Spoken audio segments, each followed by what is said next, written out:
Hello दोस्तों, welcome to ICM channel. हम सब बात करने वाले हैं दो स्टॉक के बारे में। पहला आपका है बजाज फाइनेंस, दूसरा आपका रिलायंस इंडस्ट्रीज़।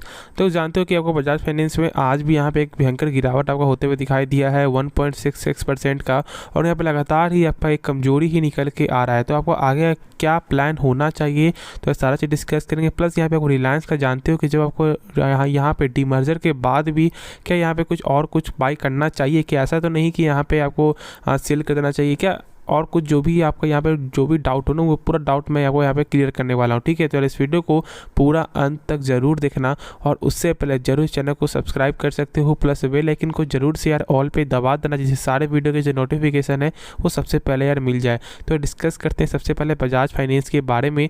देखो, जानते हो कि बजाज फाइनेंस एक गजब की कंपनी है। यहाँ पे ऐसा नहीं कि इसका यार सिर्फ सेल्स बढ़ रहा है, नहीं, सेल्स देख लो, यहाँ पे आपको ROC चेक कर लो, ROE चेक कर लो, सारा चीज़ यहाँ पे एक बेहतर आपका निकल के आता है। और इसका यहाँ पे लोग यहाँ पे इसलिए आपको यहाँ पे पैसा लगाते हैं क्योंकि इसका जानते हो कि यहाँ पे लोग जानते हैं कि इसका लॉन्ग टर्म का फ्यूचर है। ठीक है, जो भी सेक्टर का यहाँ फाइनेंस यहाँ पे आ जाता है ना, तो यहाँ पे समझ जाओ कि यहाँ पे लॉन्ग टर्म का कुछ ना कुछ तो जरूर उसका फ्यूचर है।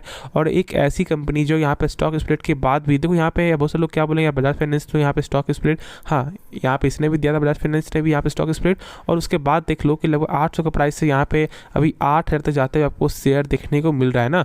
तो एक बेहतर शेयर है ये, और मेरे हिसाब से इस गिरावट से या छोटी मोटी गिरावट से डरना नहीं चाहिए। क्योंकि देखो ऐसा तो नहीं हुआ है कि यार इसका Q2 का रिजल्ट यहाँ पे ख़राब आया है, नहीं, इसका रिजल्ट एक बेहतर रिजल्ट आया है, उसके बाद यहाँ पे गिरावट क्यों हो रहा है, क्योंकि देखो यहाँ पे गाइडेंस भी आपका इंपॉर्टेंट रखता है। और ऐसा हो सकता है कि शायद मार्केट कुछ और यहाँ पे आपको जो एक्सेप्ट कर रहा था कि यहाँ पे कुछ और बेहतर आपको रिजल्ट आ सकता है, तो ऐसी वजह भी हो सकती है। ठीक है, लेकिन यदि आप यहाँ पे फाइनेंस का जो रिपोर्ट पढ़ोगे ना, तो यहाँ पे खुद आपको समझ में आएगा कि जब इसका रिजल्ट जब बेहतर आया है तो डरने की कोई ज़रूरत ही नहीं है मेरे हिसाब से। यहाँ पे जितना गिरावट हो रहा है उतना यहाँ पे बाइक कर सकते हो। देखो यहाँ पे ब्रोकर भी बहुत ज़्यादा आपको बुलिश है, मैं थोड़ा सा दिखा सकता हूँ यदि मैं यहाँ पे थोड़ा दिखाई दे तो। हाँ, आप देख सकते हो कि यहाँ पे बजाज फाइनेंस का क्या हुआ कि टारगेट 4 यहाँ पे 8630 रुपये, यहाँ पे KR चौकसी ने भी, जो यहाँ पे ब्रोकर है जो KR चौकसी, यहाँ पे टारगेट मिलते हुए दिखाई दे रहा है। प्लस यहाँ पे आपको यस इक्विटी से भी यहाँ पे लगभग 8,500 का टारगेट मिलते हुए दिखाई दे रहा है।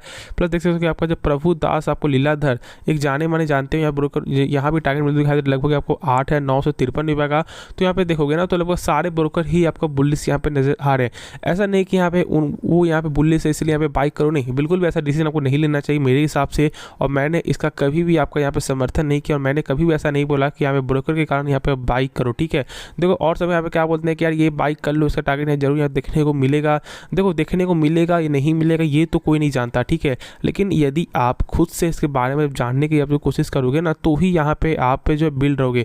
बहुत से लोग क्या करते हैं कि यहाँ पे आपको फंसा के यहाँ पे रखते हैं। ठीक है, यहाँ पे डेली आपको उनका वीडियो देखना पड़ता है कि यार स्टॉक कैसा है कैसा नहीं है, तो मैं ऐसा नहीं करता। ठीक है, मेरे हिसाब से यहाँ पे आपका डाउट आपका सही में क्लियर होना चाहिए। और जब जानते हो कि जब 10 करोड़ जब यहाँ पे लोग ने जब शेयर मार्केट जब यहाँ पे लगाते हैं पैसा, तो यार जरूर उसमें से यार बहुत सारे यहाँ पे नए आपको डेली आपको आ रहे हैं, बहुत से लोग यहाँ पे जा भी रहे हैं। तो जो यहाँ पे नए आ रहे हैं ना, उनके लिए यहाँ पे बेसिक यहाँ पे जो है इंपॉर्टेंट, वो ज़्यादा इंपॉर्टेंट आपको रखता है। ठीक है, तो बेसिक नॉलेज वो यहाँ पे कैसे मिलेगा, तो यहाँ पे फंडामेंटल जानने से ही आपको मिलेगा। ठीक है, तो देखो जो भी स्टॉक के बारे में आप जानना चाहते हो फंडामेंटल, तो जरूर आप कमेंट में बताना, मैं उसके बारे में पूरा फंडामेंटल वीडियो में उसके बारे में आपको बना दूंगा, जिससे क्या होगा कि आपको उस कंपनी के बारे में सारा नॉलेज आपको हो जाएगा। ठीक है, तो चलो वो तो यहाँ पे अलग बात हो गया। अब यहाँ पे बजाज फाइनेंस में क्या करना चाहिए वो थोड़ा ऐसे समझ लो। मेरे हिसाब से जो मैंने कहा कि जितना गिरावट हो रहा है वो आपके लिए एक बेहतरीन मौका है, और आपको हर गिरावट में यहाँ पे थोड़ा थोड़ा करके आपको बाई करना चाहिए। तो यहाँ पे ऐसा नहीं बोल रहा है कि यार हर गिरावट में बाई करना चाहिए। ठीक है, अब यहाँ पे बात क्या होता है कि किस तरह से बाई कर सकते हो। यानी कि मान लीजिए 60-70 हज़ार रुपये है आपके पास, तो क्या पूरा पैसा लगा देना है, नहीं, बिल्कुल ऐसा डिसीजन आपको नहीं लेना है। मेरे हिसाब से यहाँ पे आपको क्या फॉलो करना चाहिए, वो है यहाँ पे 10% नहीं तो 20% से ही फॉलो करना चाहिए। ठीक है, और नहीं तो यहाँ पे 25 या 30% ही फॉलो कर सकते हो। यानी कि यहाँ पे आपके जो भी पैसा है आपने जो यहाँ पे जो चाह रहे हो लगाना ना, तो इसका आप 30% ही पैसा लगाओ। ठीक है, उसके बाद जो गिरावट होगा तो और बाई करना। और यहाँ पे आप निश्चिंत आप इस बात से आप रह सकते हो कि यहाँ पे रिटर्न से कोई भी दिक्कत नहीं होगा, रिटर्न एक ज़बरदस्त रिटर्न मिलेगा, क्योंकि इसका काम है बढ़ते हुए दिखाई देता है। अब जानते हो कि यहाँ पे आपको इसको जब यहाँ पे NBFC जानते हो ये एक सेक्टर है, आपका इसी सेक्टर में ये कंपनी आता है। और जब इसका यहाँ पे क्रेडिट कार्ड का जब यहाँ पे आपको RBI जब यहाँ पे आपको अप्रूवल जब दे देगी ना, तो फिर इसका यहाँ पे टक्कर देने वाला कोई भी यहाँ पे आपको पैदा नहीं होगा। क्यों? क्योंकि ये एक NBFC का पहली एक ऐसी कंपनी हो जाएगी जिसको यहाँ पे आपको अप्रूवल आपको मिलते हुए दिखाई देगा क्रेडिट कार्ड का। और इसका लगभग यहाँ पे टोटल कस्टमर बेस यहाँ पे क्या निकल के आता है 4 करोड़ का, और टोटल भारत में जो क्रेडिट कार्ड का वो मार्केट बेस है वो 8 करोड़ का, ठीक है। तो यदि 4 करोड़ में से देखोगे तो लगभग यदि आपको 25% मान लो 1 करोड़ भी यदि आपको लोग यहाँ पे क्रेडिट कार्ड आपको यहाँ पे ले लेते हैं ना, तो फिर यहाँ पे ऐसे ही पूरे भारत का लगभग आपको 10 से 15% का रिटर्न, 10 से 12-13% यहाँ पे जो है कहीं भी स्टेक जाते हुए दिखाई नहीं देगा। और मैं तो यहाँ पे कम से कम बताया या ज़्यादा हो जाए तो फिर तो यहाँ पे आप समझ सकते हो कि मैं क्या बोलना चाह रहा हूँ। तो इसलिए यहाँ पे इसका लॉन्ग टर्म का फ्यूचर भी है, जरूर से इसको फॉलो करके चलो और टेंशन लेने की जरूरत नहीं। हर गिरावट यहाँ बाई करना एक सही फैसला होगा, और आपका पोर्टफोलियो भी यहाँ पे अभी यदि रेट चल रहा हो ना तो टेंशन लेने की बात नहीं, ठीक है। अभी सबका पोर्टफोलियो यहाँ पे रेट ही जाते हुए दिखाई दे रहा है, जिसने बहुत पहले से पैसा लगाया हुआ है उनका यहाँ पे प्रॉफिट है, ठीक है। बाकी सबका यहाँ पे रेट ही है।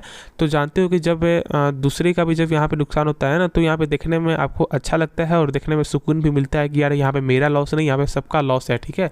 तो इसलिए आपको समझ में आपको आ गया होगा और आपको ज़रूर यहाँ पे आपको होल्ड करके चलना चाहिए, ठीक है। तो नेक्स्ट स्टॉक के बारे में डिस्कस करते हैं। तो डिस्कस करते हैं आपको रिलायंस के बारे में। देखो रिलायंस आज के दिन लगभग कुछ 17 रुपये यहाँ पे गेन होते हुए आपको दिखाई दिया है। अब तो जानते हो कि डी मर्जर का यहाँ पे न्यूज़ आपको आते हुए दिखाई दिया था, जिस दिन यहाँ पे आपको रिजल्ट था, ठीक है। और रिजल्ट के दिन ही आपको क्या हुआ, इसमें एक कल होकर यहाँ पे कुछ भी उतना ज़्यादा यहाँ पे तेज़ी मिलते हुए आपको दिखाई नहीं दिया। ऐसा नहीं कि बहुत ज़्यादा को तेज़ी हो गया, बिल्कुल नहीं, क्योंकि यहाँ पे साफ लोग यहाँ पे बहुत से लोगों को मालूम ही था कि ऐसा कुछ नहीं होने वाला है।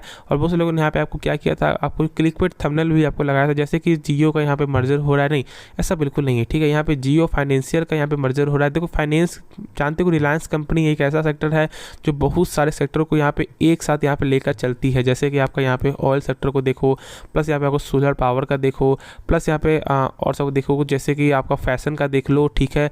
प्लस आपका यहाँ पे देख लो टेलीकम्युनिकेशन का देख लो, प्लस आपका यहाँ पे देख लो फाइनेंस का, बहुत सारे और सेक्टर भी है, ठीक है। तो इसमें से ही एक छोटा स्टेक आपको लेने वाला फाइनेंस सेक्टर जो यहाँ पे क्या कर रहा है रिलायंस, आपको जो जियो फाइनेंशियल, ठीक है, जो फाइनेंशियल सेक्टर का है, इससे यहाँ पे आपको अलग कर रहा है, ठीक है। तो ऐसे न्यूज़ को यहाँ पे लोग यार ज़्यादा आपको बड़ा कर देते हैं, यार जियो कर देते हैं, जिससे यहाँ पे उनका तो यार व्यूज़ बढ़ता है। बस यहाँ पे आपको क्या होता है कि यार आप सोचते हो कि यार यहाँ पे हो ज़्यादा गिरावट होगा, देखो डर हो जाता है, ठीक है। डीमर्जर जब आपको होगा ना तो रिलायंस और जियो में, तो यहाँ पे आपको डर हो जाएगा इसी बात से, क्योंकि जानते हो कि रिलायंस का ज़्यादातर यहाँ पे आपको नाम 2 ही सेक्टर से आपको चलता है, पहला आपका ऑयल, दूसरा यहाँ पे आपको टेलीकम्युनिकेशन यानी जियो, ठीक है। और जब जियो ही जब यहाँ पे बाहर निकल जाएगा तो फिर यहाँ पे आप समझ सकते हो कि यहाँ पे गिरावट तो आपको होकर ही दिखाई देगा, गिरावट होगा ही, ठीक है।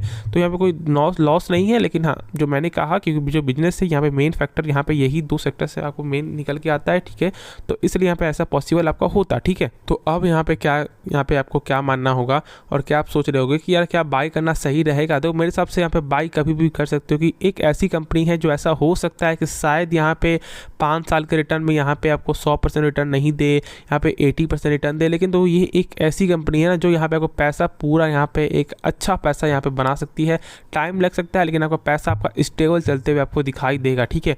चेक कर लो तो यहाँ पे अभी ऐसा हो सकता है कि शायद यहाँ रिटर्न ज़्यादा हो, जैसे कि 5 साल रिटर्न में यहाँ पे 162% का है, क्योंकि देखो यहाँ पे बुल रन के हिसाब से भी यहाँ पे रिटर्न ज़्यादा बढ़ा है, ठीक है। लेकिन देखोगे ना तो यहाँ पे एक स्टेबल चलने वाला ये कंपनी है, ठीक है। और एक ऐसी कंपनी है जहाँ पे पैसा भी आपको रिटर्न भी बन जाएगा, और यहाँ पे ऐसा नहीं होगा कि यार 2400 से तुरंत यहाँ पे आपको जाएगा 3000 जहाँ पे जाएगा 4000, ऐसा नहीं होगा, ठीक। आराम से चलेगा ये स्टॉक, क्योंकि जानते हो कि एक बड़ा सेक्टर है, एक बड़ा मार्केट कैप रखने वाला ये स्टॉक है, और इसको यहाँ पे आपको हिलाना भी यहाँ पे हर बस की बात का नहीं है, हर लोग की बात नहीं है कि यहाँ पे जैसे बहुत सारे स्टॉक में क्या होता है कि यार आपको ऑपरेटर यहाँ पे जो बढ़ा देती है, आपको घटा देती है।